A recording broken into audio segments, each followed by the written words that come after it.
Bonjour et bienvenue sur Radio Mangalala. Avant de commencer, nous pouvons remercier toute personne qui nous soutient ici à la Radio Mangalala. Eh bien, la coalition article 64 pour la défense de l'ordre constitutionnel, fer de lance de l'opposition congolaise, a annoncé le report du dépôt d'une plainte judiciaire contre le président Félix-Antoine Tshisekedi Tshilombo et ses complices. Initialement prévue pour ce mardi 9 juin 2026, cette action vise à dénoncer une tentative de renversement d'ordre constitutionnel et un coup d'État contre la Constitution.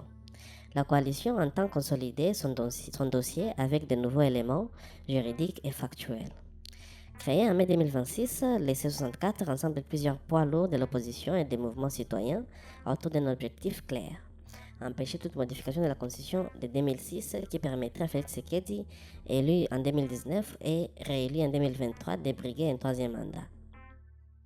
L'article 64 de la loi fondamentale, qui sert de barrière à la coalition, stipule que tout Congolais a le devoir de faire échec à tout individu ou groupe d'individus qui s'arroge le pouvoir par la force ou qui exerce celui-ci en violation des dispositions de la présente Constitution. La plateforme invoque pour justifier sa mobilisation contre ce qu'elle qualifie de projets de putsch constitutionnel. La tension s'est accentuée ces dernières semaines après une journée ville morte observée les 3 ou 4 juin dans plusieurs communes de Kinshasa et certaines villes du pays. La C64 a durci les temps. Lors d'une conférence de presse au siège du parti en vol, Martin Fayulu a déclaré: nous irons déposer une plainte contre M. Félix Tshisekedi car il s'apprête à commettre un coup d'État contre la Constitution. Un sit-in devant les palais du peuple était également annoncé pour le 12 juin.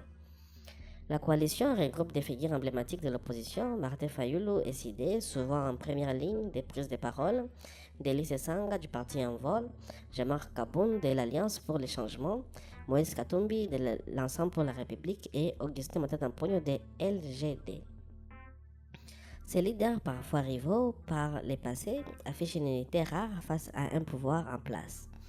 Des mouvements citoyens comme Lucha apportent également leur soutien. Face à eux, la majorité présidentielle a lancé sa propre plateforme, la Coalition des Congolais pour le changement de la Constitution, C4, pour défendre une éventuelle révision jugée nécessaire par certains pour adapter les textes fondamentaux aux réalités du pays. Selon les déclarations de la C64, la plainte porte sur la tentative de renversement de l'ordre constitutionnel, haute trahison, complicité de plusieurs acteurs du pouvoir et du Parlement. La coalition accuse le chef de l'État et ses alliés de préparer activement une réforme qui contournerait les limitations des mandats.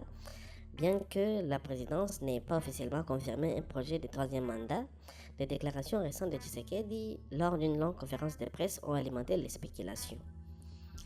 Le report annoncé le 8 juin vise, selon un communiqué signé par les principaux leaders, à intégrer de nouveaux éléments juridiques et factuels et à recueillir des pièces supplémentaires. La C64 réaffirme sa détermination inébranlable à défendre l'état des droits sans fixer pour l'instant une nouvelle date de dépôt. Du côté du pouvoir, les réactions restent mesurées pour l'instant. Certains proches du président, comme Peter Kazadi, ont critiqué la C64 en lui demandant ironiquement pourquoi elle n'applique pas elle-même l'article 64. Pour les observateurs, cette procédure judiciaire marque une nouvelle étape dans la stratégie de l'opposition, passer du terrain de la rue à celui des tribunaux. Cependant, beaucoup doutent de l'indépendance réelle de la justice congolaise dans une affaire aussi politiquement sensible.